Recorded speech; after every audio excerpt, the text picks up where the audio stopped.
Zeharreko 18. honek.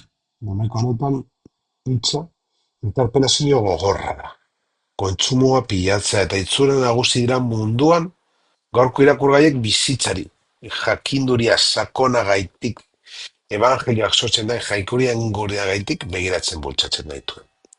Kogeleten liburuaren nauzieran, aintzinako moten dagoen arren, gaurkotasun ez betetako rangura gartzen da.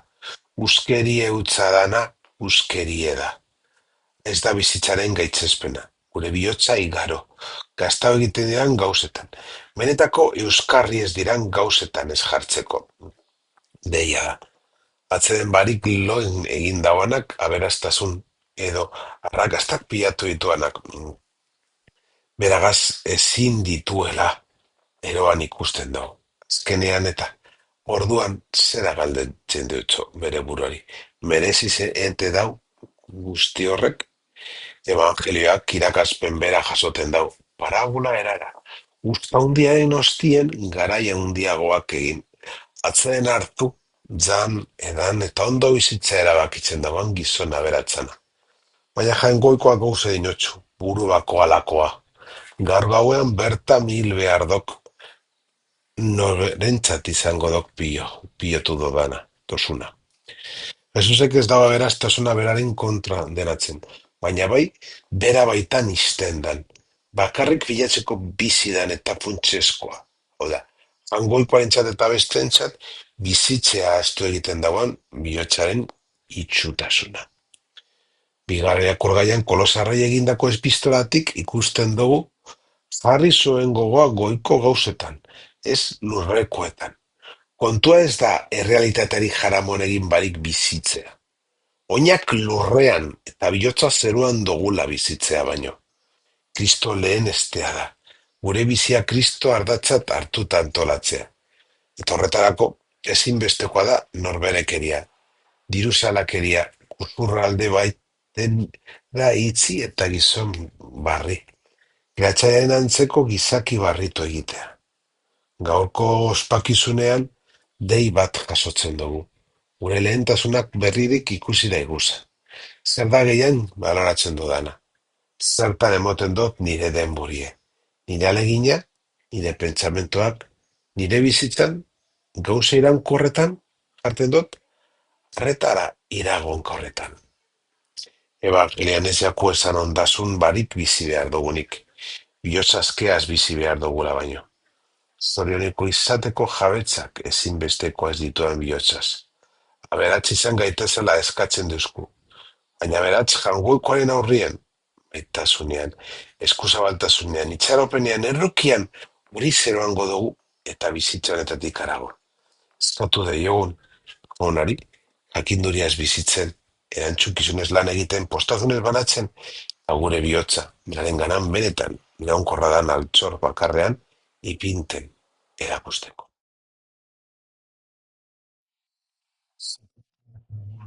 Jauna, zure zerbitzari eta agertu egizu beti zure bihotzona. Zuri otoitzean diardu nahi. Eta egile eta gidari ototzen zaituenez bizi barritu egizu. Etenbarik eta zaindu zeuk egina dau mundua. Otoitzonek fedun honoren deirzira sakona jasotzen dau. Zangoikoak entzutea. Eta bere fede bideetan eustea. Zangoikoari dei egiten jako. Ez bakarrik sortu dauana. Baizik eta harengan konfiantza da beren bizitza barritzen. Manteni duten eta manteni duten jarraitzen dauana. Gertu egiezu beti zure bihotz ona. Esa moldiak. Ogeleten irakurgaian deskribidutako giza realidadean iraungitze. Eta otxalkeriagaz kontraste handia egiten dauan jainkosko atributura garamatza. Utzan amaitzen diran ahaleginaren aurrean, jangoikoaren ontasuna bizi, zentzun eta itxaropen iturri eten bakoa da. Otoitzak konbertzetako dinamika espiritual bat adierazten dau. Jangoikoak sortu dauana barritzea eta barritze horretan gordetzen dau. Autore eta gidaretzat hartzen da benak. Gorespen eta menpekotasun jarrera, hori salmistak adierazten dauan berbera da. Zetu gaizuz goizero zure maitasunaz. San Paulok aholko txan duzkuna. goiko ondasunak bilatzeko eta diru goseak harrapaten ez usteko esaten. Idolatria mota bat baita. Azken batean otoitz horrek giza bihotza hainbestetan zatitu jangoikoaren gana itzultzeko eta eraldatzeko premiaren aurrean kokatzen gaitu. Zagoz gure alde jauna. Egizu santo giar da honek eta espirituzko opari hau onarturik egin gaizuz geu ere zeuretzat betiko opari. Otoitzai, jangoikoari zuzentzen jako otortzaz aldararen aurkeztutako eskaintza. Ez dala giza eskuek bakarrik egina, jaunak eurak eratu aizik. Jangoikoaren ekimenak markadutako liturgia da. Jangoikoak eskaintzen dau lehenik, gizakiak erantzuten dau. Azentua ez dago hainbeste guk esan moldetez, mondakoan ospatzen duguzan misterioan bidez. Jainkoak egiten dauan ekintza, santifikatzailearen baizik. Honek, evangelioaz bat egiten dau. Non Jesusek irakasten daun benetako, aberastasuna ez dagoela norberentzat, metatzen baizik eta jangoikoaren horrera aberasten izatea. Eskaintza zentsu horretan, entregututako bizitzaren adierazgarria da, ez atxikitako ondareana.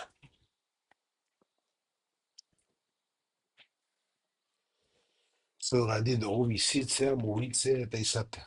Eta gorputz honetan bizi garala ere, egunero sentitzen dugu zure maitasuna. Eta bitiko biziaren hasia ere badaukagu, eta Jesusin artetik biztu eban espiritua. Eren loai dugunok badugu itxaropen betiko salvazio izango dugula, Pasko misterioa. Urtean zaharreko domekako 6. prefazio, betiko Paskoaren agiria. Prefazio honek itxaropen klabe batean kokatzen gaitu. Eta horrek kontraste handia egiten dau, kogeleten liburuak aldekarrikatzen dauan utzunegaz. Uskeri utza dana uskeria da. Zakintxoak ondasunak igerz kortasuna, eta giza bizitzaren nekea, egiaztetan dauzan bitartean, liturgiak aldarrikatzen dau, erromez eta euskorrak izanik be, badaukagula etorkizuneko bizitza. Bizitzago ez da metaketan oinarritzen, eta ez da giza aurrekuspuan be. Jesus ergilearen parabolan zanatzen dauan inez. Baizik eta izpituen doainean, erreinoren primizitzat hartu duguna Pasko jantzi honek oraina eraldatzen dauan, behin betiko zentzuna emonez. Ez da eriotzan amaitzen bizitza, berpiztutako kristori lotuak izango garearako. Bigarak irrik orgoaian ikusten dugu Kristogaz berpiztua gara, goiko ondasenak bilatu behar duguz. Kristo jangoikoaren eskuialdeak ezarrita dagoan lekuan. Prefazioa gogora zaten duzku bizitza barri hori ez dala, urruneko topia bat, ja. Zitako realidadea bat baizik.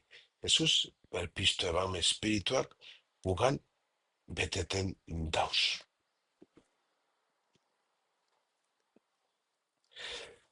Zande izu jauna zeruko giaz janaritu eta bizi barri dozun zeure herria, eta guretza dozun etenbako arduraz, egin gaizuz betiko bizitzarako gai.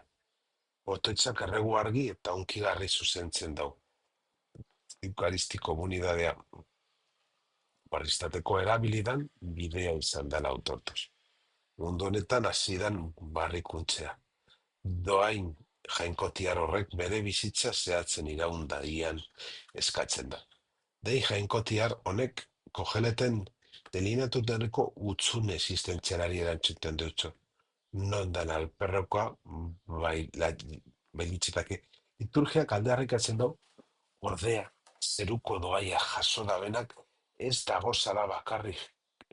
Jesusek evangelioan erreite egiten dutxo bere harima kontuan hartu harik. Ondasunak metatzen dauzan gizakeari. Eukaristia komunioak aitzatik ez dau, zeuna bakarrik usten, bere auskortasunaren aurrien, baizik eta eutzi eta indartu egiten. Daueten bako, jangoikoaren laguntzaz. Egin gaizuz betiko bizitzarako gai izatean, komuniosteko otoitzak sakramento esperientzia, eta errepulutoroen pausu luzea lotzen dauz. Ez da nahiko itxaropen ez bizitzea. Horrek eraldatu behar dauz. San Paulok bihotza goian jartzeko. Gaitzon zaharra eranzteko gaurko atzkatzen dau. Hose da gaurko mesua.